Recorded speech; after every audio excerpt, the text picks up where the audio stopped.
Sejam bem-vindos ao Assim Faria Miguel.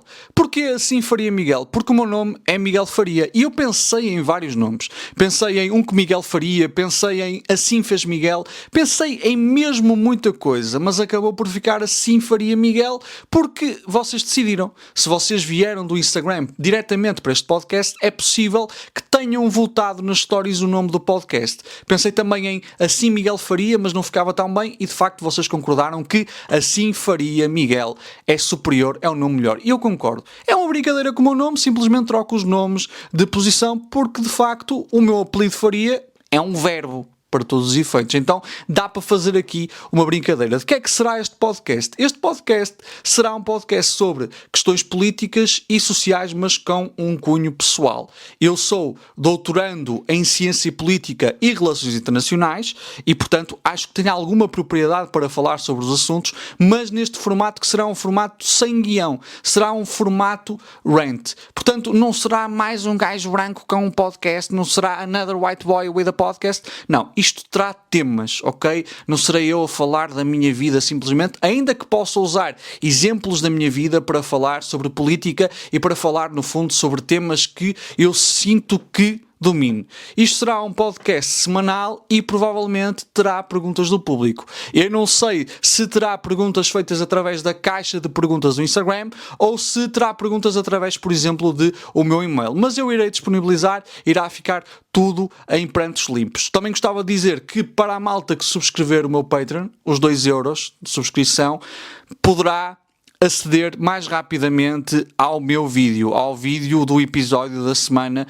do Assim Faria Miguel, ok? Portanto, é algo a que eu me comprometo, publicar o vídeo primeiro no Patreon. Porquê fazer um podcast de ranting?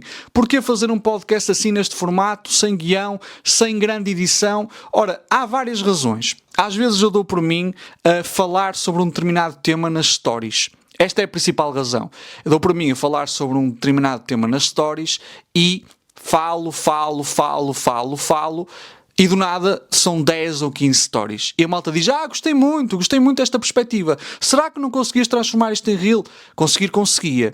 Mas não é o mais recomendável. Porquê? Porque o Instagram não privilegia conteúdos que tenham mais do que 3 minutos. Nem estou a falar de conteúdos que tenham mais do que 5 minutos. Estou a falar de conteúdos que tenham mais de 3 minutos. Ora, levando em consideração que as minhas stories, cada uma tem 1 minuto, seria qualquer coisa como 15 minutos de reel. E o Instagram simplesmente não privilegia esse tipo de conteúdo. Para vocês terem uma noção, sempre que eu publico um vídeo superior a 3 minutos, o Instagram alerta-me que o alcance vai ser reduzido. E é por isso que em alguns reels eu aumentei a velocidade para conseguir condensar mais coisas dentro de 3 minutos, dentro do limite de 3 minutos. Que ainda assim não correu lá muito bem, vou-vos ser sincero. Não correu nada bem porque muita malta disse que estava a falar demasiado rápido, que não conseguiu acompanhar, que as legendas estavam demasiado rápidas, etc. Portanto, eu gosto muito de fazer conteúdos longos. Só que neste momento o Instagram não privilegia, neste momento o Instagram não incentiva, não cria incentivos para os criadores produzirem conteúdos longos. O Instagram está cada vez mais parecido com o modo de produção de conteúdo no TikTok. E portanto é conteúdos rápidos. Ora, a maioria dos meus vídeos eu tento que eles tenham até 1 minuto e meio. Já nem estou a falar de limite de 3 minutos. Porque ainda que o Instagram não corte o alcance, se eu ficar naquele limite até aos 3 minutos... ainda assim eu noto que vídeos superiores a 2 minutos não têm tanto alcance. E portanto eu tenho que trabalhar com aquilo que tenho. Se vocês repararem, eu tenho muita economia de palavras quando estou a fazer conteúdos para o Instagram. Eu deixo muita coisa de parte. Por exemplo, eu fiz um vídeo sobre a noção de esquerda-direita que teve acho que mesmo 3 minutos. Tive mesmo de ir até aos 3 minutos porque não conseguia condensar mais. E mesmo assim ficou muita coisa por dizer. E mesmo assim houve gente que comentou que podias ter falado mais um bocadinho. Podia de facto, podia ter falado mais um bocadinho e tinha mais coisas a dizer, eu tinha 1 hora para dizer, mas no Instagram isso simplesmente não resulta, ia ser um esforço para nada, e depois ia ser um esforço de não apenas gravação, mas guionização, edição, etc. E eu neste momento não consigo, eu neste momento não tenho tempo para isso. Eu trabalho, como vocês sabem, dizem, Comuna não trabalha, não, eu trabalho bastante, trabalho mesmo para caralho, ainda faço doutoramento e depois tenho a produção de conteúdos. Ora, o que é que eu consigo produzir em termos de conteúdos? Consigo produzir, a nível de vídeos editados que requeiram edição, vídeos pequenos. Porquê? Porque demoram menos tempo a editar. E porque demoram menos tempo a guionizar.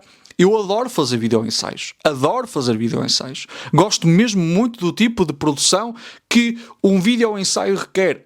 Mas simplesmente não dá neste momento para fazer videoensaios. Porque um videoensaio demora imenso para editar. Não dá.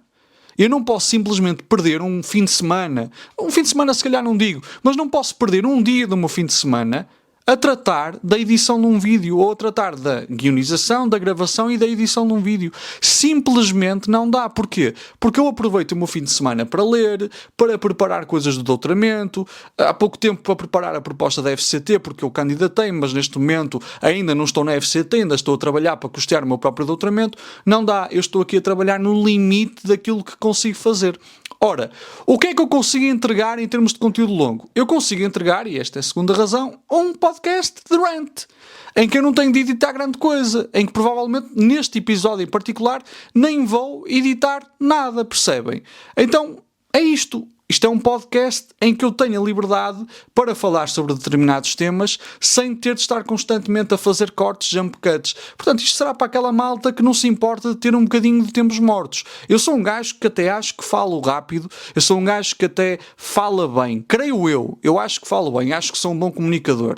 E, portanto, acho que não vão haver assim tantos momentos mortos ou assim tantas pausas para respirar e assim. Mas, de qualquer das maneiras, não será um podcast para a malta que quer cenas sempre para acontecer. O jump cut, jump cut, jump cut, jump cut. Simplesmente não vai acontecer. O que é o jump cut? São aqueles cortes que vocês veem entre falas para realmente cortar os tempos mortos. Isso é o jump cut. Ora, imaginem um podcast, ou melhor, imaginem um vídeo ensaio de 40, 50 minutos, às vezes 1 hora ou mais do que isso, cheio de jump cuts. Epá, não dá.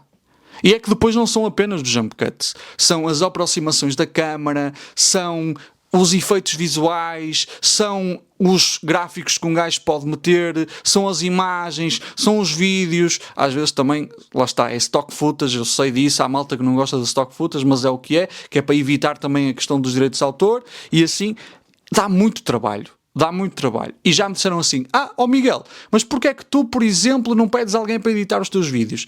Porque isto é trabalho. E o trabalho tem de ser pago. O trabalho tem de ser bem remunerado. Já viram o que era um gajo de esquerda pedir a alguém para editar o seu conteúdo e do nada não lhe pagar? É que a pessoa até pode dizer assim, não, Miguel, eu faço isto na boa, eu edito-te, eu mando-te o vídeo quando tu precisares e assim, eu faço isto sem cobrar absolutamente nada. Mas eu sei como é que as merdas funcionam. As pessoas têm de ser pagas porque depois ficam frustradas, percebem? E depois vão andar nas bocas de todo mundo porque e tal, o Miguel gosta de explorar o trabalho alheio, não é? Daqui a nada vão dizer que o Miguel é capitalista. Que isto não é capitalismo, atenção, ok? Ser um capitalista é uma coisa bastante diferente, mas parte de explorar o trabalho alheio, ok? Portanto, eu não... Percebem? Eu não quero estar a contratar uma pessoa sem lhe pagar, até porque, quer dizer, contratar uma pessoa sem lhe pagar, eu acho que isto não ia funcionar muito bem. Eu não tenho condições neste momento, este projeto nem sequer é rentável o suficiente para eu contratar um editor para os meus vídeos, ou pelo menos para os meus vídeos longos. Não dá para fazer isso. E então eu vou fazer um podcast de ranting. Ora, eu não sei se já vos disse, mas se já vos disse, reforço, se ainda não vos disse, pronto, fica dito, eu vou ter perguntas do público. Eu pretendo que este podcast tenha perguntas da vossa parte. Portanto, as perguntas à partida serão ou através de uma caixa de perguntas do Instagram, que dura 24 horas, ou através do meu Gmail, através do meu e-mail profissional. Portanto, que é o miguelfaria96@gmail.com, e eu vou deixá-lo mais exposto se realmente for o e-mail utilizado para fazer as perguntas deste podcast. Então nós iremos falar de muitas coisas sem um guião e essas coisas incluirão de facto um momento de participação da vossa parte. Obviamente que se calhar eu não vou ser capaz de lidar com todas as perguntas. Se forem muitas perguntas eu vou ter de selecioná-las, e pode haver perguntas para as quais eu ainda não saiba a resposta, para as quais eu tenha de passar algum tempo a estudar. Portanto, algumas perguntas podem ficar em caixa. E esta é uma coisa muito importante, já que começamos a falar sobre perguntas que eu não consigo responder, eu acho que é importante nós falarmos sobre isto.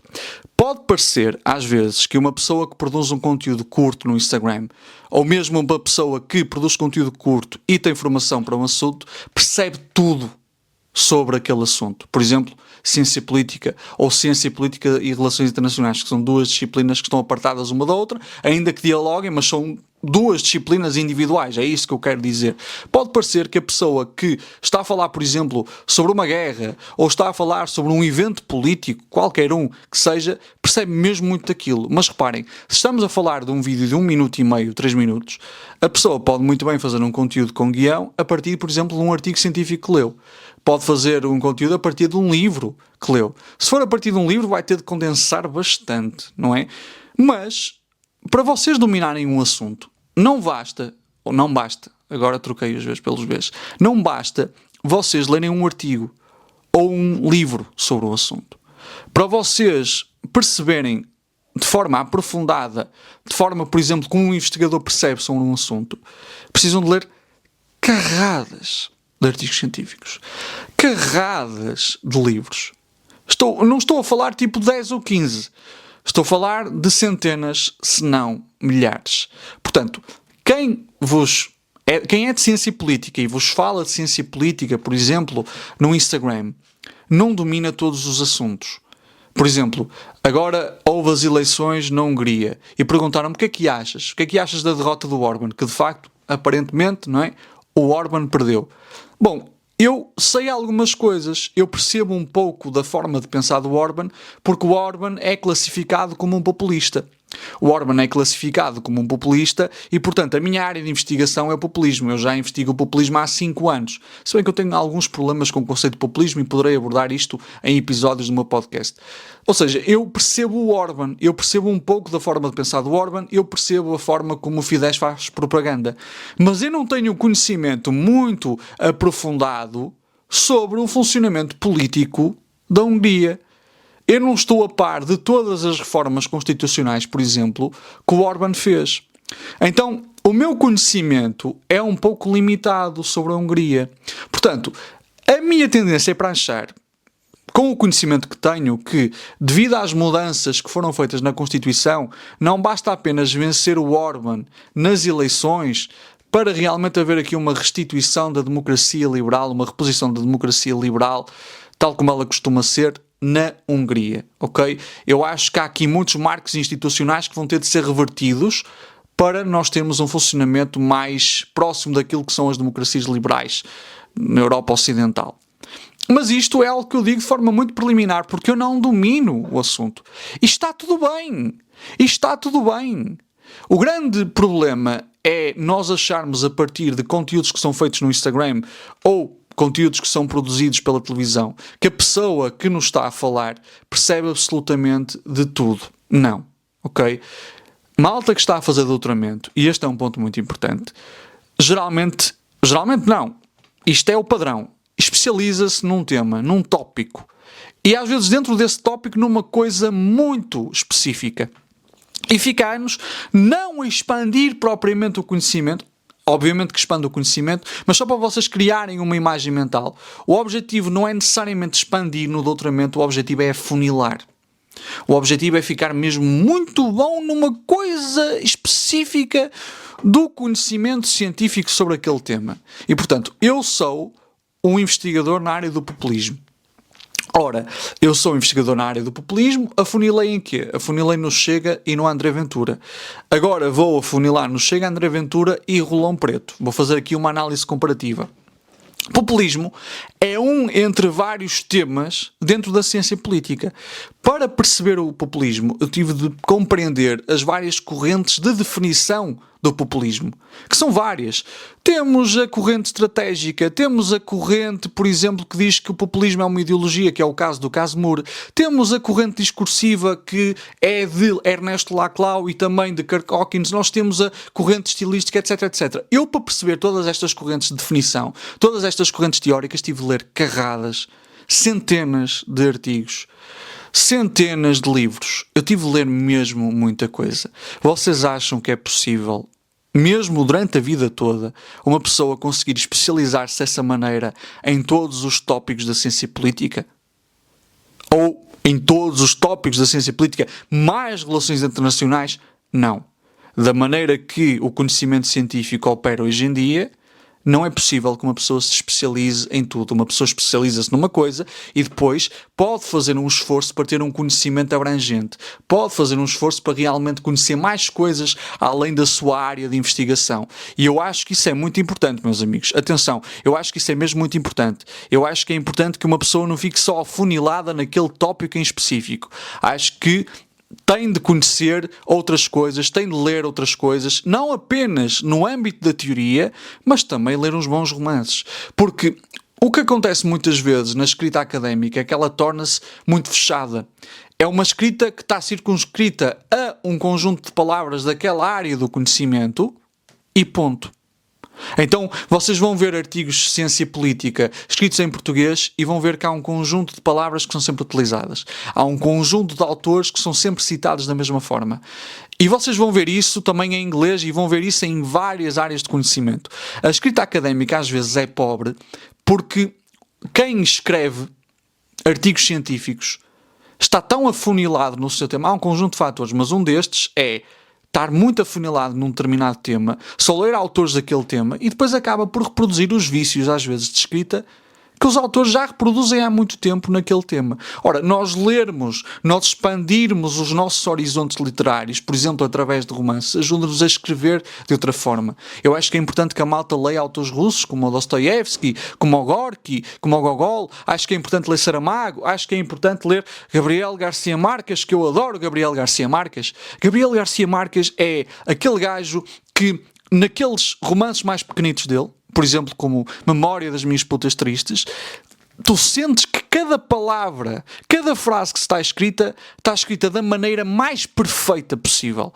Tu sentes que não podias mudar uma vírgula na forma como o Gabriel Garcia Marques escreve. Ora, eu acho que, por exemplo, um Gabriel Garcia Marques é importante para alguém que quer escrever academicamente. Mas, Miguel, o Gabriel Garcia Marques não escreve academicamente. Pois, mas eu acho que é importante realmente perceber como é que se escreve de outras formas, até para nós expandirmos os nossos horizontes e percebermos como é que podemos escrever academicamente sem repetir os vícios que realmente se repetem a escrever academicamente. Acho que um dos grandes problemas da escrita académica tem que ver com esta ideia de ser pedante. Há gente que acha que se usar muitas palavras caras está a escrever bem. Escrever bem não é apenas sobre usar palavras caras, não é apenas sobre atirar palavras caras para o papel. Escrever bem é escrever ou utilizar essas palavras caras com um propósito, para construir uma imagem mental, por exemplo. Atirá-las só para preencher a cota de palavras caras não é escrever bem. E acreditem que vocês percebem bem a diferença entre alguém que escreve bem e utiliza palavras caras, utiliza um léxico mais aprofundado, e alguém que só atira as palavras caras para o papel. Portanto, realmente eu acho que é muito importante que se tenha aqui uma escrita mais ampla. Mas tudo isto para dizer o quê? Para dizer que se vocês ouvem alguém a falar sobre um tópico na televisão e essa pessoa, por exemplo, até tem um doutoramento em ciência política ou um doutoramento em direito, por exemplo, pode acontecer, a pessoa é especializada num tema. Isso não dá à pessoa a autoridade para falar sobre tudo e mais alguma coisa. É claro que se calhar acaba por ter mais legitimidade que uma pessoa que simplesmente não percebe nada de nada. Mas a pessoa não se torna especialista em todos os temas automaticamente. E eu acho que muitas vezes nós, espectadores, não temos essa noção. Porquê?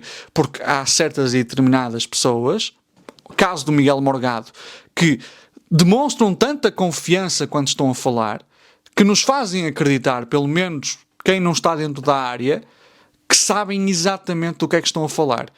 E não é bem assim. Muitas vezes não sabem. Com tanta coisa a acontecer no mundo ao mesmo tempo, vocês acham que os comentadores políticos conseguem ler aprofundadamente sobre o tema antes de naquela noite falar sobre esse tema? Não conseguem. Não conseguem. Muitas vezes chegam lá, dizem verdades lá para Alice com a confiança ou com toda a confiança do mundo, dizem barbaridades com toda a confiança do mundo e tá. Porquê? Porque amanhã há mais. Porque amanhã há mais uma coisa a dizer. Porque amanhã há mais uma coisa a acontecer. E eu, que acompanho determinados programas de comentário político, eu noto que há determinadas figuras que a cada episódio que passa estão a dizer aquilo em que acreditam e o seu contrário. Eu já nem sei em que é que acreditam. Um exemplo. Não me leva a mal se alguma vez vir isto. Nunca vai ver. Estou a ser muito pretencioso porque eu tenho a certeza que nunca vai ver. Mas se alguma vez vir isto, a Clara Ferreira Alves... Peço imensa desculpa, Clara, se alguma vez vir isto. Mas a Clara Ferreira Alves faz muito isso. Ela é capaz de dizer uma coisa num episódio do Isto do Mal e no episódio a seguir está a dizer imediatamente o contrário. É de perder a cabeça. Porquê é que essas personagens fazem isso? Porquê é que essas figuras fazem isso? Porque vai sempre haver o próximo.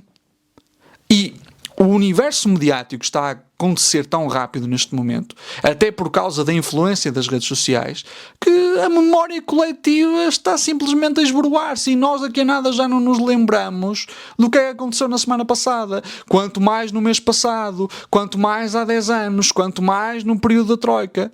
Nós simplesmente não sabemos o que é que se passou, não sabemos o que é que aconteceu. E às vezes, quando há aqui um esforço de ressuscitar o que aconteceu, como é o caso, por exemplo, do trabalho do Volkswagen, nós já percebemos, espera aí, realmente isto foi assim, não foi? Foi assim que isto foi dito. Não somos nós que somos menos inteligentes necessariamente ou que estamos menos inteligentes. Tem a ver com a velocidade a que as coisas ocorrem, a velocidade com que as coisas nos são mostradas. É mais a velocidade com que as coisas nos são mostradas. Não é como se o mundo estivesse necessariamente mais rápido. É claro que, em certos aspectos, está. Os meios de comunicação, os meios, por exemplo, de transporte, estão mais rápidos. Mas a verdade é que nós temos acesso hoje a muito mais informação. Eu sei que isto é um completo clichê. Nós estamos, por exemplo, no nosso feed do Instagram, estamos a ver uma notícia sobre a Hungria, daqui a nada estamos a ver o que é que se passou no Líbano, daqui a nada estamos a ver o último caso de Gaza, estamos a ver, por exemplo, as condições terríveis em que os cubanos estão neste momento por causa do bloqueio económico e depois vemos uma mulher em cuecas. E pronto, é isso. Tudo no mesmo feed do Instagram. Isto é simultaneamente belo e assustador. E assustador. É bom ver, por exemplo, um homem todo trincado e moreno e às vezes até oleado. É. E depois ver, sei lá, notícias sobre a Hungria. É belo isto? É.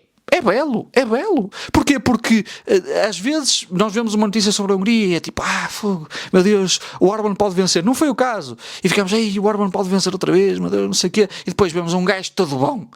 Isto é quase como um after eight, não é? Para limpar o palato. E depois, Gaza.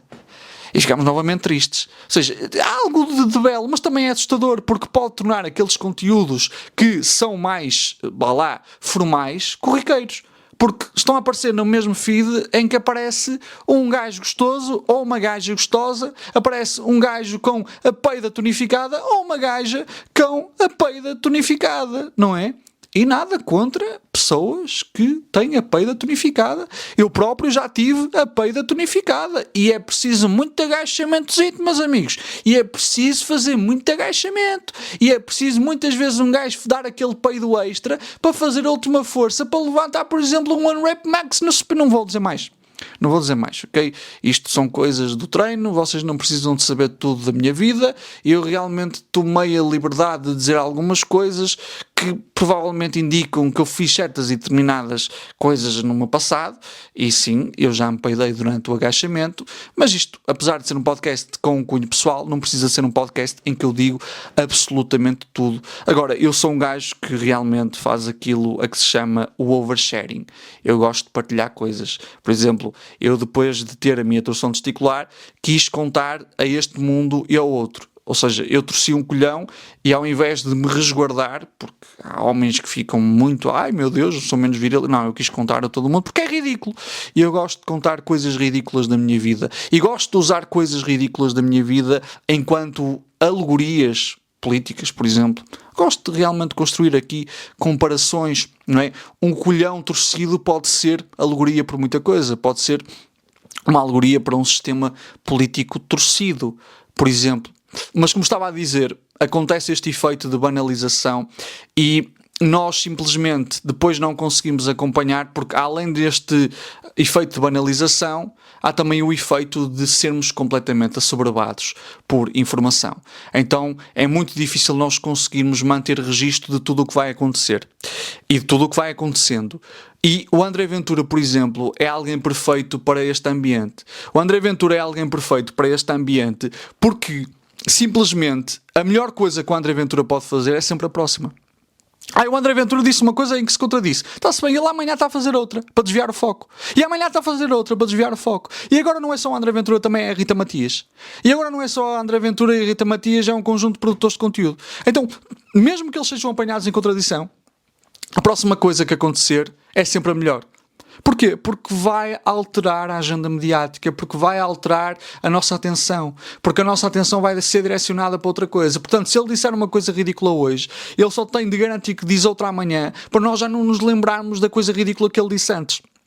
E esta estratégia, que foi descrita, por exemplo, pelo Steve Bannon, é o que lhe permite estar constantemente a dizer e a fazer merda, sem nunca realmente sofrer com o peso das próprias contradições. Porquê? O único caminho para este homem é para a frente. E isto é uma estratégia que foi delineada por alguém como o Steve Bannon, que sabe muito bem o que é que está a fazer. Por isso é que eu não acho. Nós agora vamos ter que é segunda ou é terça-feira? Vai haver um debate entre o Pacheco Pereira e o André Ventura. Ora, eu tenho muito respeito pelo Pacheco Pereira.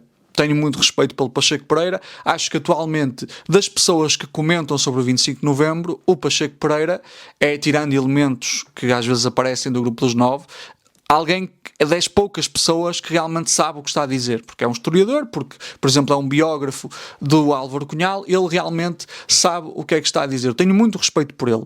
Dito isto, eu não acho que este debate entre André Ventura e Pacheco Pereira vai ser uma coisa que vá correr assim também. Eu acho que o Pacheco Pereira está a sobreestimar o lado positivo disto, o impacto positivo que pode ter, e a subestimar os riscos.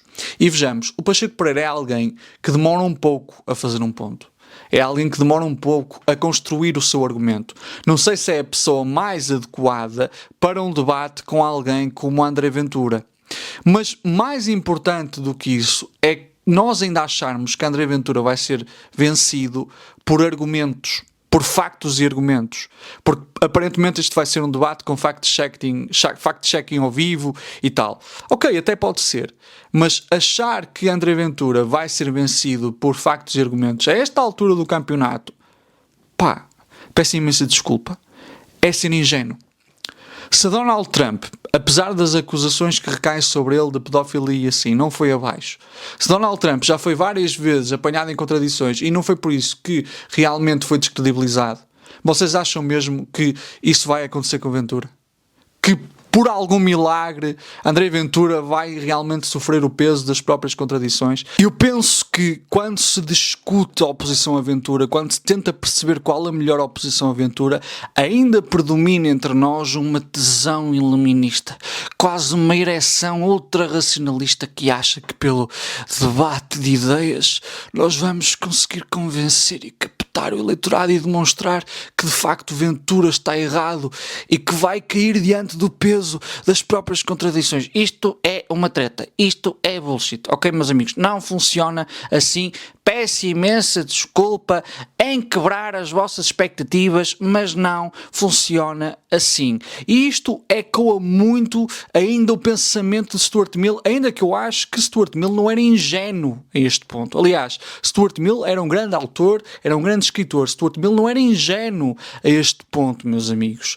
O que acontece é que quem acha que a política é só sobre razão, sobre a pura razão, das duas uma, ou não percebe nada de política, ou tem um entendimento muito amplo de razão, que por acaso também inclui a emoção, o afeto, o desejo.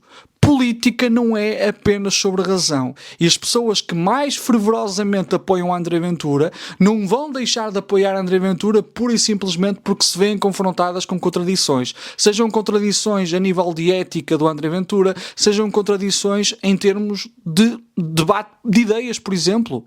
Quer dizer, o André Ventura enganou-se, teve ali aquela gafe, ou se calhar não foi uma gafe, na questão do Burger Fest. Isso não abalou ninguém. Isso não abalou ninguém que apoiava o André Ventura até onde se sabe. Não é assim que nós vamos resolver a questão. Não é assim que funciona, meus amigos. Peço imensa desculpa. Era muito giro se assim fosse. Mas não é. Não é. E por isso eu tenho muitas reservas em relação ao debate entre André Ventura e Pacheco Pereira, porque eu acho que em última instância ainda podem trincheirar mais quem apoia André Ventura. O que pode acontecer aqui é, pelo menos algumas pessoas que estão em cima do muro, para mim este é o único resultado positivo possível, algumas pessoas que estão em cima do muro olharem e pensarem, bem, este gajo de facto não diz grande coisa, ou este gajo mente, ou este gajo tem aqui muitas falhas, e se calhar não votarem em André Ventura, votarem tipo num Cotrim.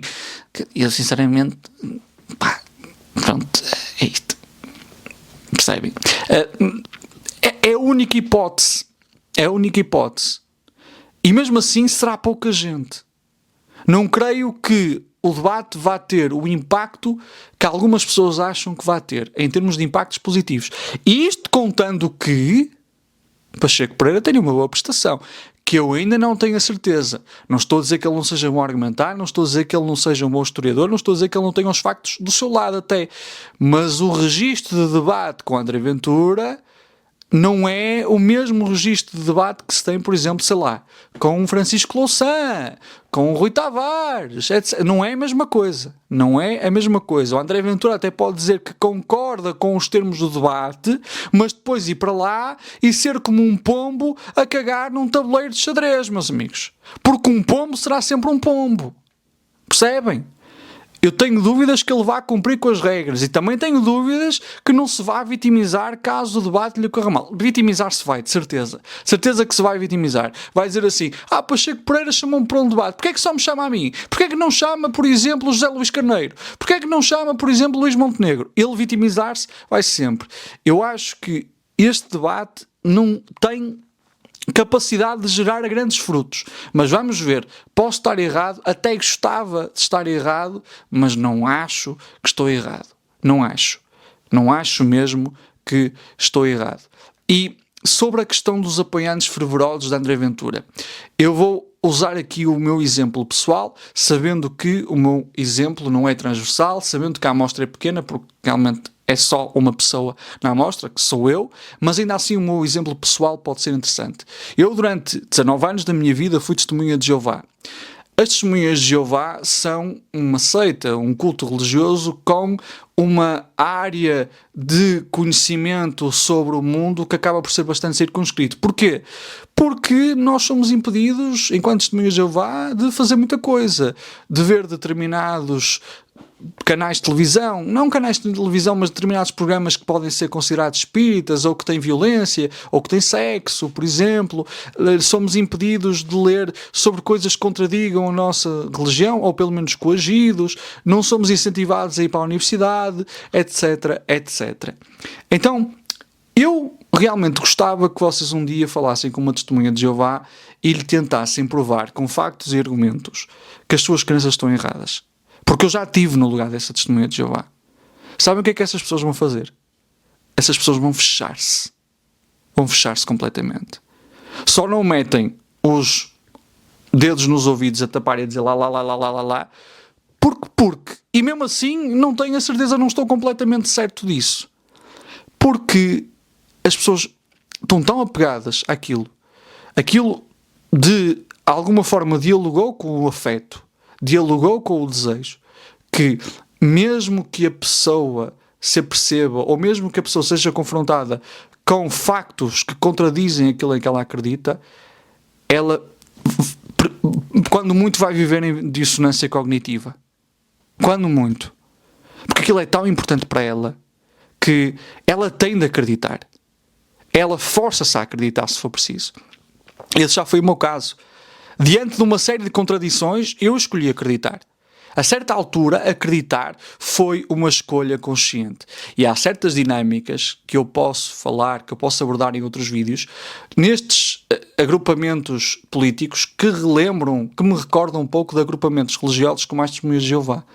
Há uma dimensão do afeto e do desejo e de certas fragilidades, de certas orfandades que estas figuras realmente aproveitam, figuras como André Ventura.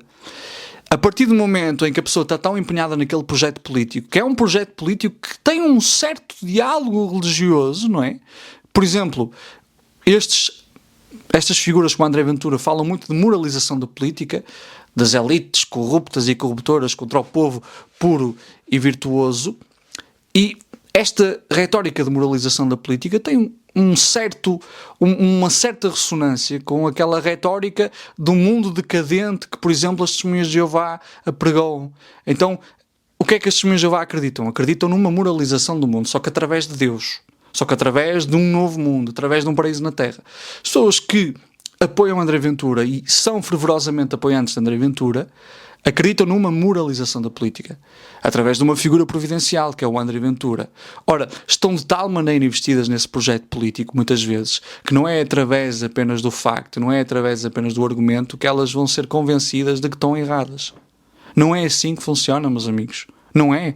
Não é. Especialmente quando as pessoas já investiram tempo, quando as pessoas estão dentro das organizações durante muito tempo. Isso não quer dizer que não possa acontecer pessoas saírem do Chega, como já tem acontecido. Mas esta não é solução estrutural, porque também acontece pessoas saírem, é claro, com as suas especificidades, não estou aqui a dizer que é a mesma coisa que uma religião, mas também acontece pessoas saírem das testemunhas de Jeová.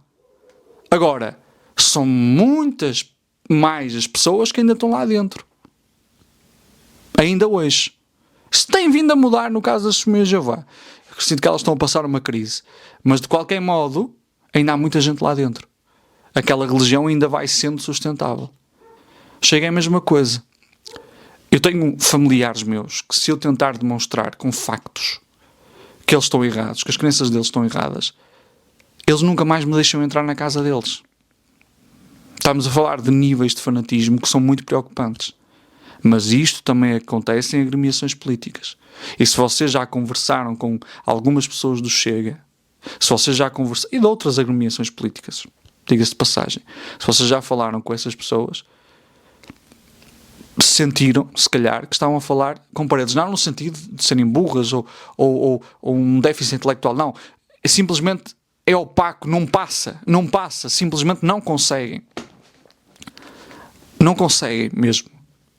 Não conseguem, não passa nada ali. Não passa nenhum feixe luminoso ali. É opaco. É opaco, a pessoa fechou-se. A pessoa quer acreditar naquele projeto político. Se necessário, vive em dissonância cognitiva. Faz um esforço ativo de acreditar naquele projeto político, porque dá significado à sua vida. E quando nós lidamos com a política nesses termos, não é apenas através ou por via da razão que nós vamos resolver a situação. E também, outra dimensão aqui para mim muito importante é, para todos os efeitos, o Pacheco Pereira é alguém que defende a democracia liberal portuguesa e a democracia liberal no geral, nos moldes em que ela está, com a separação de poderes, com os vários marcos institucionais que conformam a democracia liberal. Ora, figuras como André Ventura, que alguns vão chamar populistas, eu sou investigador de populismo, mas eu também tenho algumas críticas ao conceito de populismo, pronto. Mas essas figuras, geralmente, atacam eixos como a separação de poderes, por exemplo, a independência dos tribunais, etc, etc. Atacam muitas vezes o próprio poder legislativo e assim. Ora, isto será uma espécie de batalha de ideias, não acho que vai ser uma batalha de ideias nenhumas, mas vamos assumir que sim. Isto vai ser uma batalha de ideias entre alguém que defende a ordem liberal com os seus marcos institucionais intactos e alguém que tendencialmente vai erudir a democracia liberal tal como nós a conhecemos. Isto está amplamente estudado e até se fala, não gosto nada deste termo, mas até se fala do iliberalismo, que é um conceito que foi muito falado pelo Farid Zakaria. E, reparem, é uma pessoa que defende aquilo que André Ventura chama o sistema. Alguém que defende o sistema contra André Ventura que diz que é antissistema. Que eu não acho que André Ventura seja antissistema nenhum. Porque para mim ser antissistema implica ser contra ou ser a favor da superação do modo de produção que nós temos. Mas podemos falar disso noutro vídeo. Ora, eu não me parece que vá ser um indivíduo descrito como do sistema pelo André Ventura, um indivíduo que defende aquilo que está posto, a conseguir derrotar André Ventura. Sabem porquê? Até pode derrotar nos argumentos. Mas sabem porquê? É que, mesmo que ele vença na batalha de ideias, ainda assim André Ventura tem uma vantagem, que é dizer: eu estou contra aquilo que está posto. E há muita gente que está contra aquilo que está posto. Há muita gente que está contra aquilo que está posto. Não basta defender aquilo que está posto. Porque aquilo que está posto, meus amigos, é uma merda. É uma merda. Gente que trabalha horas como um caralho e recebe mal. Gente que paga impostos e depois vê que o Serviço Nacional de Saúde não responde como deveria responder. Gente que paga impostos novamente e vê que a educação para o seu filho está merdosa e os seus professores estão altamente precarizados. Defender o que está posto não basta para quem está revoltado com o que está posto. Se nós não apresentamos um projeto de superação daquilo que está posto, até podemos ter todos os argumentos contra André Ventura, não vai adiantar. Porque ele vai ter sempre a vantagem de se apresentar como alguém que pretende instituir algo novo. Percebem? Mesmo que não queira, mesmo que eu não ache que queira. Não dá. Não dá. E quanto mais nós batermos nesta tecla do não apenas vamos defender aquilo que temos, porque o Estado Social podia ser melhor e já esteve melhor, mas pelo menos é o que temos. Enquanto nós estivermos com esta retórica do realismo capitalista de que não há alternativa, Venturas desta vida vão continuar a vencer. O André Ventura, para mim, é um produto do realismo capitalista. O André Ventura, para mim, é um produto do fim da história neoliberal. E iremos abordar isso em outro vídeo, em outro episódio deste podcast. Portanto, eu não acho mesmo, não tenho grandes esperanças para este debate entre André Ventura e Pacheco Pereira. Espero estar errado, mas não acho que estou errado, meus amigos. Não acho mesmo que estou errado. E pronto, isto foi um episódio. Este foi o episódio do podcast, o primeiro, o episódio piloto do podcast. Disse alguns palavrões e eu vou dizer alguns palavrões. Não vou estar sempre a dizer palavrões, mas acho que cabe dizer palavrões. Eu não gosto muito daquela retórica de vê-se bem o nível quando dizes palavrões, vê-se bem que não deves ser uma pessoa que gostou muito porque disse palavrões, não deves ser grande comunicador porque dizes palavrões. Olha, dos melhores escritores que nós temos na língua portuguesa dizem palavrões, ou diziam palavrões, ok? Está bem? Vai ler Luís Pacheco, vai ler Alberto Helder. De dizer palavrões fazem parte do nosso vocabulário, está bem? E eu não vou usar a desculpa de eu sou do Norte, portanto digo mais palavrões. Não, eu vou usar outra desculpa, que é, durante 19 anos da minha vida eu não pude dizer palavrões, porque era testemunha de Jeová. Isto não fazia de mim uma pessoa com mais nível, isso não fazia de mim uma melhor pessoa. Eu acho que sou a melhor pessoa hoje, portanto, de vez em quando vou usar palavrões, porque eu acho que não tem mal nenhum aproveitar uma palavra do nosso vocabulário para adornar uma discussão intelectualmente vantajosa para todos. Que mal é que tem? Porquê é que eu não posso falar de Marx e de cu? Porquê? Porquê é que eu tenho de falar de Hegel e de rosas? É tão longe quanto posso ir. Não! Eu quero falar de Hegel e de cagar no mato. É disso que eu quero falar. Porque é possível falar da dialética hegeliana e arriar o calhau no mato. Largar aquele filho da puta daquele barro no mato. Acho que é perfeitamente possível. E acho que este exercício de ir além do óbvio até nos pode ajudar a compreender melhor os autores. Tentar torná-los, não é mais corriqueiros, mas aproximá-los da nossa realidade. Porque muitos de nós já cagaram no mato. Porquê é que eu não posso falar de Engels e hemorroidas? Porquê é que eu não posso falar de Platão e micose? Daquela altura que eu apanhei pé de atleta na escola porque não usei chinelos. Porquê é que eu não posso fazer isso? Está bem? Eu já devia ter acabado o podcast. Portanto, pronto, foi isto. Obrigado.